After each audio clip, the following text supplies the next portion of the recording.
Hello friends, मैं सलोनी आप सभी का स्वागत करती हूं अपने यूट्यूब चैनल पर। आज मैं बात करूंगी एक महत्वपूर्ण मुद्दे के बारे में, जिसे सोशल मीडिया पर मक्खी की तरह फैला दो और चिपका दो और तब तक फैला और चिपका रहने दो जब तक कि उसका कोई समाधान न निकल जाए। अब देश में प्रतियोगी परीक्षा की तैयारी कर रहे छात्रों की स्थिति इतनी खराब हो गई है, ये जो भी परीक्षा की तैयारी कर रहा है या फिर कर चुका है, इस बात को अच्छी तरीके से जानता है कि 2-3 साल बीत जाने तक भी रिजल्ट नहीं दिया जाता। रिजल्ट आने वाला होता है तो कोर्ट में कुछ ना कुछ केस हो जाता है। रिजल्ट आने के सालों साल बाद भी ज्वाइनिंग नहीं हो पाती। अब हम बात करें सीजीएल की। सीजीएल 2018 का नोटिफिकेशन आया था 4 मई को। आज तक इन एसएससी वालों ने टायर 3 का रिजल्ट घोषित नहीं किया। अभी तो रिजल्ट आने वाला है, फिर डॉक्यूमेंट वेरिफिकेशन होगा, फिर टाइपिंग टेस्ट होगा, पता नहीं और कितने साल बीत जाएंगे। ऐसे ही बात करें रेलवे की। रेलवे एग्जाम का नोटिफिकेशन आया था 1 मार्च 2019 को, वो भी चुनावी लॉलीपॉप देने के लिए आया था। 90,000 वैकेंसी की बात की गई थी इसमें, तो युवा खुश हो गए। 2.8 करोड़ लोगों ने फॉर्म भरा। फॉर्म भरने की कीमत थी 500 रुपए। रेलवे ने कहा कि फॉर्म तो सिर्फ 100 रुपए का ही है, 400 रुपए आपको वापस मिल जाएंगे। आज 500 से अधिक दिन हो गए, एग्जाम होना तो दूर, इन लोगों से वेंडर तक डिसाइड नहीं हुआ कि एग्जाम लेगा कौन।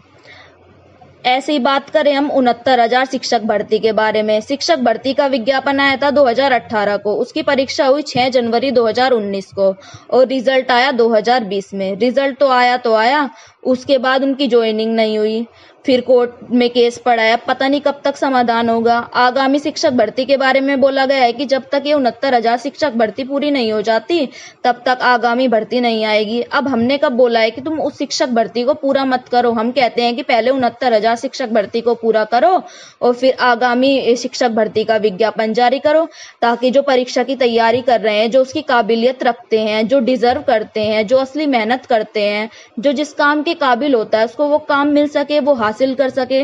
लेकिन ऐसा कुछ हो ही नहीं रहा है। हमारे देश के युवा बेरोजगारी के कारण, कोई कुछ कर रहा है, कोई कुछ कर रहा है, बेरोजगारी के कारण वो डिप्रेशन में आ रहे हैं, कोई आत्महत्या कर रहा है, पता नहीं किस तरह के केस हो रहे हैं।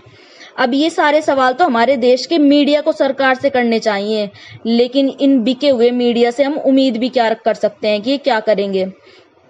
अब जो ये हमारे प्रधानमंत्री जी नरेंद्र मोदी जी हैं, इन्होंने 30 अगस्त को अपने मासिक रेडियो कार्यक्रम में मन की बात के जरिए देश को संबोधित किया। ये मन की बात का कार्यक्रम 68वां एपिसोड था। ये कार्यक्रम हर महीने के अंत में सुबह 11 बजे रेडियो और दूरदर्शन पर प्रसारित किया जाता है। लेकिन इस बार का जो ये कार्यक्रम हुआ, जो एपिसोड हुआ, ये शाम होते होते सोशल मीडिया पर चर्चा का विषय बन गया। दरअसल इस कार्यक्रम मन की बात का एपिसोड, इस एपिसोड को लाइक से ज्यादा डिसलाइक किया गया है। इस वीडियो को डिसलाइक करने वाले लोगों की झड़ी लग गई और ट्विटर पर मन की बात नहीं, स्टूडेंट की बात ट्रेंड करने लगा। पीएम मोदी के शासनकाल में ये पहली बार हुआ है कि जब मन की बात कार्यक्रम को नापसंद करने वालों की तादाद इतनी ज्यादा हो गई है। इस वीडियो को पता नहीं कितने लोगों ने डिसलाइक किया है।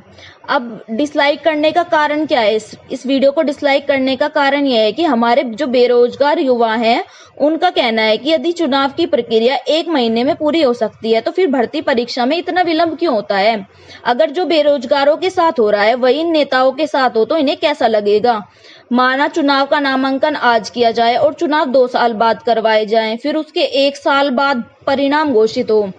मजा तो तब आएगा जब चुनाव में गड़बड़ी के नाम पर 3 साल तक मामला कोर्ट में चले और उसके बाद चुनाव निरस्त कर दिए जाएं।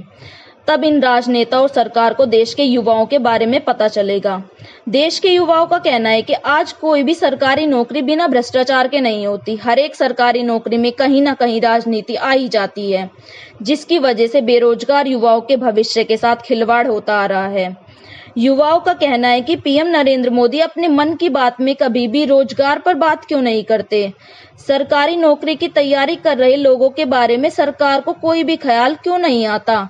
नौकरी के नाम पर सरकार अच्छी खासी रकम फॉर्म फीस के नाम पर वसूल करके क्यों भूल जाती है? ये सब युवाओं का कहना है। अब वर्तमान में जो भी प्रतियोगी परीक्षा में के लिए तैयारी कर रहा है, जो भी उसके लिए समय दे रहा है, जिसने एक सपना देखा है कि वो एक नौकरी करेगा अच्छी खासी, वो उसके लिए बहुत मेहनत कर रहा है, अपना समय लगा रहा है, और अगर उसको वो नौकरी नहीं मिलती है, जो जिस काम के वो काबिल है उसे वो काम नहीं मिल पाता है, तो उस पर क्या गुजरेगी। इसीलिए speak up for SSC railways exams एक अभियान चलाया गया है, जिसके द्वारा वर्तमान में प्रतियोगिता परीक्षा में हो रही धांधली और विभाग और एजेंसियों की मनमर्जियों को नियंत्रित करने एवं मन की बात सरकार के सामने रखने के लिए ये अभियान चलाया गया है, जिसमें परीक्षा को निष्पक्ष और समय सीमा के भीतर आयोजित करने के लिए सभी टीचर्स, एसएससी और रेलवे के उम्मीदवारों के समर्थन में आगे आए हैं। इसमें सभी कोचिंग्स और टीचर्स के द्वारा एसएससी और रेलवे परीक्षा की तैयारी करने वाले सभी छात्रों से अपील है कि वे एसएससी और रेलवे परीक्षा की धीमी प्रक्रिया के बारे में ट्वीट करें।